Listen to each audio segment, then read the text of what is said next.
ಒಂದು ಸಾರಿ ಕೇಳೋದಕ್ಕಿಂತ ಎರಡು ಸಾರಿ ಕೇಳ್ಬಿಟ್ರೆ ಏನಾಗುತ್ತೆ ನಿಮಗೆ ಈಸಿ ಆಗುತ್ತೆ. ಆ ಕಾರಣ ಕೇಳ್ತಾ ಇದ್ದೀನಿ. ಈ ಫಸ್ಟ್ ಪ್ರಮೇಯದಲ್ಲಿ ಹೇಳಿಕೆಯನ್ನು ಅರ್ಥ ಮಾಡ್ಕೋಬೇಕು. ಇದು ಹೇಳಿಕೆ ಕ್ಲಿಯರ್ ಆಯಿತು ಅಂತ ಹೇಳಿದ್ರೆ ನಿಮಗೆ ಪ್ರಮೇಯ ಅರ್ಧ ಭಾಗ ಅರ್ಥ ಆದಂಗೆ. ಒಂದು ಸಾರಿ ಇಲ್ಲ ಎರಡು ಸಾರಿ ಏನ್ ಮಾಡ್ರಿ ಅಂತ ಹೇಳಿದ್ರೆ ಪ್ರಮೇಯದ ಹೇಳಿಕೆ ನೋಡ್ರಿ. ವೃತ್ತದ ಮೇಲಿನ ಯಾವುದೇ ಬಿಂದುವಿನಲ್ಲಿ ಎಳೆದ ಸ್ಪರ್ಶಕವು ಸ್ಪರ್ಶ ಬಿಂದುವಿನಲ್ಲಿ ಎಳೆದ ತ್ರಿಜ್ಯಕ್ಕೆ ಲಂಬವಾಗಿರುತ್ತದೆ. ಅರ್ಥ ಮಾಡ್ಕೊಳ್ರಿ. ಒಂದು ವೃತ್ತದಾಗ ಏನ್ ಮಾಡ್ಬೇಕು ಅಂತ ಹೇಳಿದ್ರೆ ಯಾವುದಾದ್ರೂ ಒಂದು ಏನಪ್ಪಾ ಅಂತ ಹೇಳಿದ್ರೆ ಒಂದು ವೃತ್ತ ಇದೆ ಅಂತ ಹೇಳಿದ್ರೆ ಈ ವೃತ್ತಕ್ಕೆ ಎಷ್ಟು ಸ್ಪರ್ಶಕಗಳನ್ನು ಎಳಿಬಹುದು? ಎಷ್ಟು ಸ್ಪರ್ಶಗಳನ್ನು ಎಳೆಯಕ್ಕಾಗುತ್ತೆ? ಎಷ್ಟಾಗುತ್ತೆ? ಎಷ್ಟು ಸ್ಪರ್ಶಗಳನ್ನು ಎಳಿಬಹುದು? ಅನಂತ. ಅನಂತ ಅಂದ್ರೆ ಎಣಿಸೋಕ್ ಆಗದೆ ಇರುವಷ್ಟು. ಇದ್ರ ಮೇಲೆ ಎಷ್ಟು ಬಿಂದುಗಳಿದಾವೋ ಅಷ್ಟು ರೇಖೆಗಳನ್ನು ಎಷ್ಟು ಸ್ಪರ್ಶಗಳನ್ನು ಎಳೆಯಬಹುದು. ಸೊ ಇದರಲ್ಲಿ ಎಷ್ಟು ಬಿಂದುಗಳಿದಾವೆ? ಎಣಿಸೋಕ್ ಆಗದೆ ಇರೋಷ್ಟು ಇದಾವೆ. ನೀವು ಜಸ್ಟ್ ಇದನ್ನ ಒಂದು ಬಿಂದು ಅಂತ ಅಂದ್ಕೊಂಡ್ರೆ ಇದರಲ್ಲಿ ಒಂದು ಬಿಂದುವಿನಲ್ಲಿ ಕೋಟಿಗಟ್ಟಲೆ ಮತ್ತು ಬಿಂದುಗಳು ಬರ್ತವೆ. ಅದನ್ನ ಹಿಗ್ಗಿಸಿ ನೋಡಿದ ಅಂತ ಹೇಳಿದ್ರೆ ಹೌದಾ? ಸೊ ಹಂಗಾಗಿ ನಾನೇನಾದ್ರೂ ಒಂದು ಬಿಂದುವಿನಲ್ಲಿ ಸ್ಪರ್ಶಕವನ್ನು ಎಳೆದೆ ಅಂತ ತಿಳ್ಕೊಟ್ಟಿಲ್ಲ. ಇಲ್ಲೆಲ್ಲೋ ಒಂದ್ ಕಡೆ ಸ್ಪರ್ಶಕವನ್ನು ಎಳೆದಿದ್ವಿ. ಈ ರೀತಿ ಸ್ಪರ್ಶಕವನ್ನು ಎಳೆದಾಗ ಒಂದು ಬಿಂದುವಿನಲ್ಲಿ ಇದೊಂದು ಬಿಂದು ಯಾವ್ದಪ್ಪ ಅಂತ ಹೇಳಿದ್ರೆ ಈ ಬಿಂದುವಿನಲ್ಲಿ ಸ್ಪರ್ಶ ಆಗ್ತಿದೆ. ಈಗ ಸ್ಪರ್ಶಕದ ಸ್ಪರ್ಶ ಬಿಂದುವನ್ನ ಏನ್ ಮಾಡೋಣ ಅಂತ ಹೇಳಿದ್ರೆ ಪಿ ಅಂತ ಅನ್ಕೊಂಡಿದ್ವಿ. ಈಗ ಪಿ ಬಿಂದುವಿನಲ್ಲಿ ಏನಾಗ್ತಿದೆ ಅಂತ ಹೇಳಿದ್ರೆ ಈ ಓ ಕೇಂದ್ರವನ್ನ ಹೊಂದಿರತಕ್ಕಂಥ ವೃತ್ತ ಏನ್ ಮಾಡ್ತಿದೆ ಅಂತ ಹೇಳಿದ್ರೆ ಟಚ್ ಮಾಡ್ತಾ ಇದೆ ಈ ಸ್ಪರ್ಶಕ. ಇದು ಎಕ್ಸ್ ವೈ ಅಂತ ಅನ್ಕೊಳ್ಳೋಣ. ಸ್ಪರ್ಶಕದ ಹೆಸರನ್ನು ಸಹ ಕೊಡೋಣ. ಎಲ್ಲದಕ್ಕೆ ಹೆಸರು ಕೊಟ್ಟರೆ ಏನಾಗುತ್ತೆ ಸ್ಪಷ್ಟವಾಗಿ ನಾವು ಹೇಳೋದಕ್ಕಾಗುತ್ತೆ. ಎಕ್ಸ್ ವೈ ಅನ್ನೋ ಸ್ಪರ್ಶಕ ಪಿ ಬಿಂದುವಿನಲ್ಲಿ ಓ ಕೇಂದ್ರವನ್ನು ಹೊಂದಿರತಕ್ಕಂಥ ವೃತ್ತಕ್ಕೆ ಸ್ಪರ್ಶಿಸ್ತಾ ಇದೆ. ಕರೆಕ್ಟಾ? ಈಗ ಅವ್ನು ಹೇಳಿದ್ರು ಈಗ ವೃತ್ತದ ಮೇಲಿನ ಯಾವುದೇ ಬಿಂದುವಿನಲ್ಲಿ ಅಂತ ಹೇಳಿದ್ರೆ ನಾನೇನ್ ಅನ್ಕೊಂಡಿದ್ದೀನಿ ಯಾವುದೇ ಬಿಂದು ಬೇಡ, ಪಿ ಬಿಂದುವಿನಲ್ಲಿ ಸ್ಪರ್ಶಕ ಸ್ಪರ್ಶಿಸ್ತಾ ಇದೆ. ಎಳೆದ ಸ್ಪರ್ಶಕವು ಈ ಸ್ಪರ್ಶಕ ಯಾವುದು? ಎಕ್ಸ್ ವೈ ಸ್ಪರ್ಶಕ. ಸೊ ಸ್ಪರ್ಶ ಬಿಂದುವಿನಲ್ಲಿ ಸ್ಪರ್ಶ ಬಿಂದು ಅಂದ್ರೆ ಯಾವುದು? ಸ್ಪರ್ಶ ಬಿಂದು ಯಾವುದು? ಈ ಸ್ಪರ್ಶ ಬಿಂದು ಪಿ. ಈ ಪಿ ಬಿಂದುವಿನಲ್ಲಿ ಎಳೆದ ತ್ರಿಜ್ಯ ಏನೂ ಅಲ್ಲ, ಇಲ್ಲಿಂದ ತ್ರಿಜ್ಯ ಅಂತ ಹೇಳಿದ್ರೆ ಕೇಂದ್ರದಿಂದ ಸ್ಪರ್ಶ ಬಿಂದುವಿಗೆ ಎಳಿತಕ್ಕಂಥ ರೇಖೆಯನ್ನ ತ್ರಿಜ್ಯ ಅಂತ ಹೇಳ್ತೀವಿ ನಾವು. ಇದು ಏನಾಗುತ್ತೆ ಅಂತ ಹೇಳಿದ್ರೆ 90 ಡಿಗ್ರಿ ಕೋನವನ್ನು ಉಂಟು ಮಾಡುತ್ತೆ. ನೀನ್ ರಚನೆ ಮಾಡೋದು ಬೇಡ, ನೀನ್ ನೋಡಿದೀವಿ ಅಂತ ಹೇಳಿದ್ರೆ ಎಕ್ಸಾಕ್ಟ್ 90 ಡಿಗ್ರಿ ಬರುತ್ತೆ ಅಂತ ಹೇಳ್ತಾರೆ. ಇದು ಏನಿದೆ ಇದು ನಾವು ವೃತ್ತದ ಮೇಲಿರ್ತಕ್ಕಂಥ ಮೊದಲನೇ ಪ್ರಮೇಯ. ಇದರಲ್ಲಿ ಹೇಳಿಕೆಯಲ್ಲಿ ಎರಡು ಭಾಗ ಇರುತ್ತೆ. ಒಂದು ಹೇಳಿಕೆ ಇದೆ ಅಂತ ಹೇಳಿ ಪ್ರಮೇಯದಲ್ಲಿ ಎರಡು ಭಾಗಗಳು ಇರ್ತವೆ.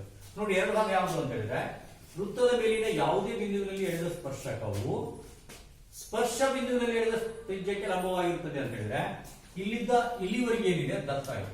ದತ್ತ ಅಂದ್ರೆ ಕೊಟ್ಟಿದ್ದು, ನನಗೆ ಈ ಅಂಶಗಳನ್ನು ಕೊಟ್ಟು ಇದನ್ನು ಸಾಧಿಸು ಅಂತ ಹೇಳ್ತಾನಲ್ಲ, ಅದರಲ್ಲಿ ಮೊದಲನೇ ಭಾಗ ಏನಿದೆ ಇದು ದತ್ತ ಇದೆ. ಏನ್ ಹೇಳ್ತಾನೆ? ವೃತ್ತದ ಮೇಲಿನ ಯಾವುದೇ ಬಿಂದುವಿನಲ್ಲಿ ಎಳೆದ ಸ್ಪರ್ಶಕ. ಸೊ ಇಷ್ಟನ್ನ ಏನ್ ಮಾಡ್ಬೇಕು ಅಂತ ಹೇಳಿದ್ರೆ ಈ ಚಿತ್ರಕ್ಕೆ ಅನ್ವಯಿಸಿ ನಾನು ದತ್ತ ಬರೀಬೇಕು. ಬರೆಯೋಣ. ಈಗ ನೋಡಿ ಆ ಚಿತ್ರದಲ್ಲಿ ಏನಿದೆ ಆ ಹೇಳಿಕೆ ಮತ್ತೆ ಚಿತ್ರಕ್ಕೆ ಹೋಲಿಸ್ಕೊಳ್ತೀವಿ. ವೃತ್ತದ ಮೇಲಿನ ಯಾವುದೇ ಬಿಂದುವಿನಲ್ಲಿ ಅಂತ ಹೇಳ್ತದೆ. ವೃತ್ತ ಅಂದ್ರೆ ಯಾವ್ದು? ನಮಗೀಗ ನಮ್ಗೆ ವೃತ್ತಕ್ಕೊಂದು ಹೆಸರಿದೆ. ಓ ಕೇಂದ್ರ ವೃತ್ತದಲ್ಲಿ ಮತ್ತೇನಿದೆ? ವೃತ್ತದಲ್ಲಿ ಯಾವುದೇ ಬಿಂದು ಅಂತ ಹೇಳ್ತಾರೆ. ಯಾವುದೇ ಬಿಂದು ಅಂದ್ರೆ ಯಾವುದು? ಓ ಕೇಂದ್ರವುಳ್ಳ ವೃತ್ತದಲ್ಲಿ ಪಿ ಬಿಂದುವು ಎಕ್ಸ್ ವೈ ಸ್ಪರ್ಶಕದ ಸ್ಪರ್ಶ ಬಿಂದುವಾಗಿದೆ. ಅಥವಾ ಇನ್ನೊಂದು ರೀತಿ ಹೇಳ್ಬೇಕು ಅಂತ ಹೇಳಿದ್ರೆ ಎಕ್ಸ್ ವೈ ಸ್ಪರ್ಶಕವು ಪಿ ಬಿಂದುವಿನಲ್ಲಿ ದತ್ತವೃತ್ತವನ್ನ ಸ್ಪರ್ಶಿಸುತ್ತಿದೆ ಅಂತ ಬರೀಬಹುದು. ಬರೆಯೋಣ. ಅಷ್ಟು ಏನ್ ಬರೀಬೇಕೀಗ? ವೃತ್ತದಲ್ಲಿ ಎಕ್ಸ್ ವೈ ಏನದು? ಸ್ಪರ್ಶಕವು ಎಲ್ಲಿ ಸ್ಪರ್ಶಿಸ್ತಾ ಇದೆ? ಪಿ ಬಿಂದುವಿನಲ್ಲಿ ಸ್ಪರ್ಶಿಸುತ್ತಿದೆ.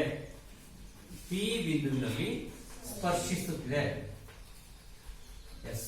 ಈಗ ಏನಾಯ್ತು ಅಂತ ಹೇಳಿದ್ರೆ ಇಷ್ಟಕ್ಕೆ ಚಿತ್ರಕ್ಕೆ ಅರ್ಧ ಮಾರ್ಕ್ಸು, ಇದಕ್ಕೆ ಅರ್ಧ ಮಾರ್ಕ್ಸು.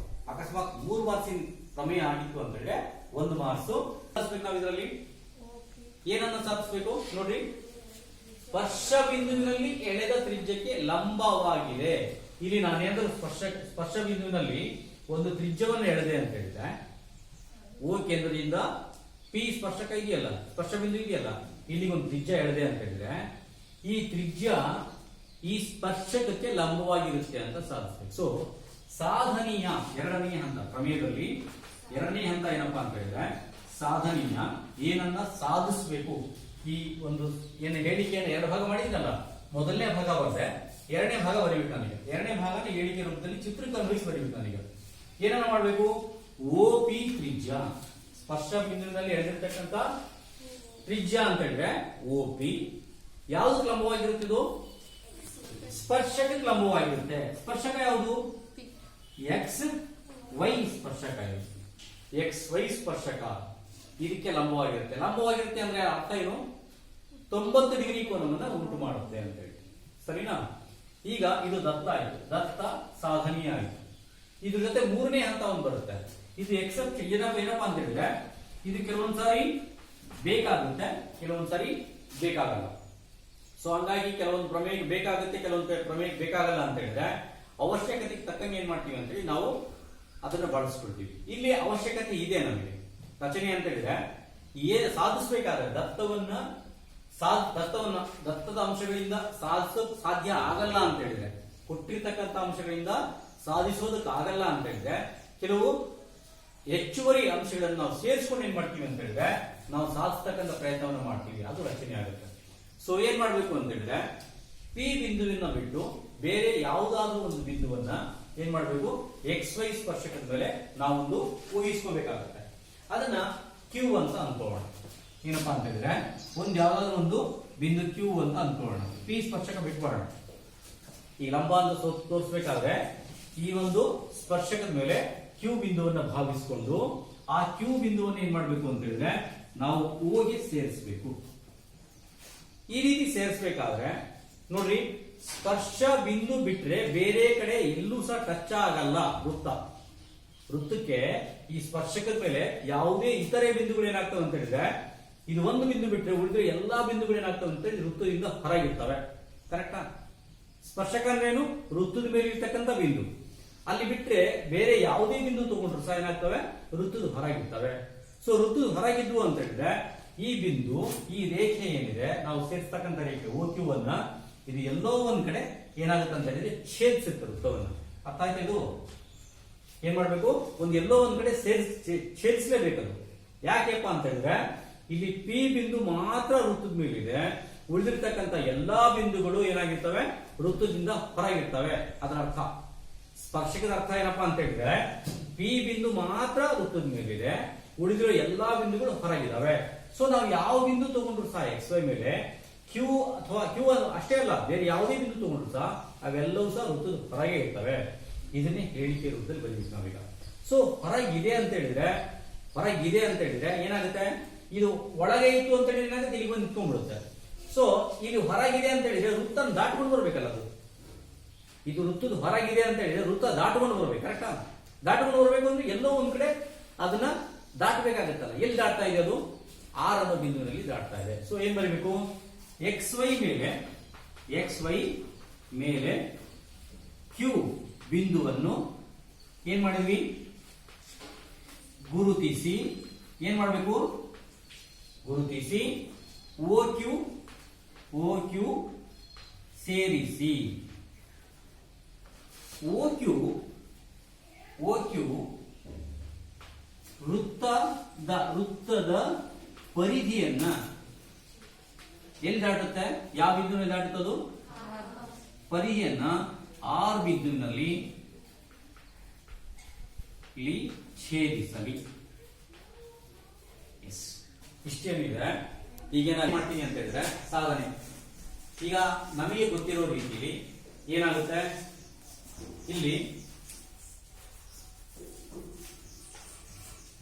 ಈಗ P ಬಿಂದುವಿನಲ್ಲಿ ಈಗ OP ಏನಿದೆ, OQ ಮತ್ತೆ OQ ಇವೆರಡರಲ್ಲಿ ಯಾವ್ದು ದೊಡ್ಡದು? OQ ದೊಡ್ಡದು. ಹೌದಾ?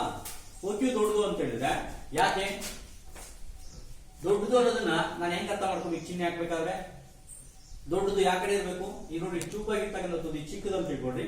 ಇದು ಅಗಲ ಇದೆ, ಈ ಕಡೆ ದೊಡ್ಡದಿರ್ಬೇಕು. ಗೊತ್ತಾಯ್ತಾ? ಇದು ಒಂದ್ ಸ್ವಲ್ಪ ನಿಮಗೆ ಏನಪ್ಪಾ ಅಂತ ಹೇಳಿ ನೆನ್ಪಿಟ್ಕೊಳ್ಳೋಕೆ, ಈ ಭಾಗ ಅಗಲ ಇದೆ ಅಂತ ಹೇಳಿದ್ರೆ ಈ ಕಡೆ ದೊಡ್ಡದಿರಬೇಕು, ಚೂಪ್ ಆಗಿರ್ತಕ್ಕಂಥ ಭಾಗದಲ್ಲಿ ಚಿಕ್ಕದಿರಬೇಕು. ಸರಿನಾ? OP ಅನ್ನೋದು OQ ಗಿಂತ ದೊಡ್ಡದ ಚಿಕ್ಕದ? OP ಅನ್ನೋದು OQ ಗಿಂತ ಚಿಕ್ಕದು ಅಥವಾ OQ ದೊಡ್ಡದು OP ಗಿಂತ, ಸರಿನಾ? ಅನಂತರ ಇನ್ನೊಂದೇನು, OP ಮತ್ತೆ OR ಬಗ್ಗೆ ಹೇಳ್ಬೇಕು ಅಂತ ಏನ್ ಹೇಳ್ಬೋದು? OP ಮತ್ತೆ OR ಬಗ್ಗೆ ಹೇಳ್ಬೇಕು ಅಂತ ಏನಾಗುತ್ತೆ? ಎರಡು ಸಮ. ಯಾಕೆ? ಯಾಕೆ? ಒಂದೇ ವೃತ್ತದ ತ್ರಿಜ್ಯಗಳು, ಒಂದೇ ವೃತ್ತದ ತ್ರಿಜ್ಯಗಳು, ಒಂದೇ ವೃತ್ತದ ತ್ರಿಜ್ಯಗಳು ಯಾವಾಗಲೂ ಸಮ ಇರ್ತವೆ. ಬೇರೆ ಬೇರೆ ತ್ರಿಜ್ಯಗಳು ಇದ್ವು ಅಂತ ಹೇಳಿದ್ರೆ ಏನಾಗ್ತವೆ? ಬೇರೆ ಬೇರೆ ತ್ರಿಜ್ಯಗಳಿದ್ರೆ ಅವು ಬೇರೆ ಬೇರೆ ಅಳತೆಗಳನ್ನು ಹೊಂದಿರ್ತವೆ. ಇದು ಒಂದೇ ವೃತ್ತದ್ದಾಗಿರೋದ್ರಿಂದ ತ್ರಿಜ್ಯಗಳು ಸಮವಾಗಿರ್ತವೆ. ಒಂದು OP ಅನ್ನೋದು OQ ಗೆ ಇರ್ತಕ್ಕಂಥ ದೊಡ್ಡ ಚಿಕ್ಕದ ಅನ್ನೋದನ್ನ ಬರ್ರಿ, OP ಮತ್ತೆ OR ಗೆ ಇರ್ತಕ್ಕಂಥ ಸಂಬಂಧ ಬರ್ರಿ. ಈಗ ಏನ್ ಮಾಡ್ರಿ, ಈಗ ಒಂದು ಲೈನ್ ಬರಿಬೇಕು. ಏನಪ್ಪಾ ಅಂತ ಹೇಳಿದ್ರೆ P ಅನ್ನು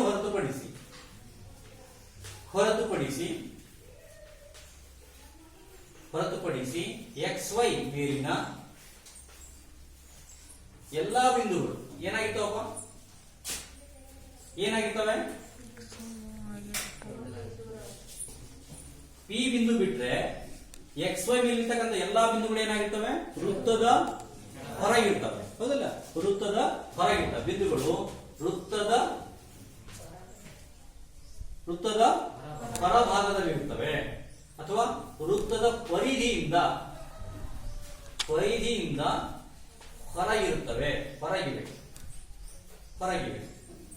ಆದ್ದರಿಂದ ಏನ್ ಬರೀತೀರಿ?